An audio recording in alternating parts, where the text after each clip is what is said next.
Hi guys, here we've got Samsung Galaxy A03 and let me show you how to perform a soft reset of this device.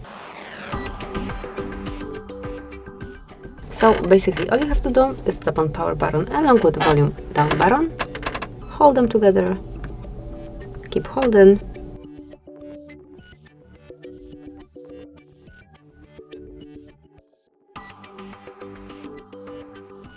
and once you see the logo or you feel the vibration, you can release the buttons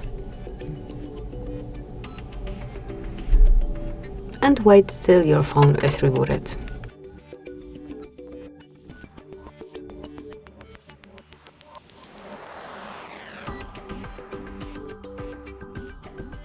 And that's it, that will be all. As you can see now, you can smoothly use your device. Thank you for watching, please subscribe our channel and leave the thumbs up.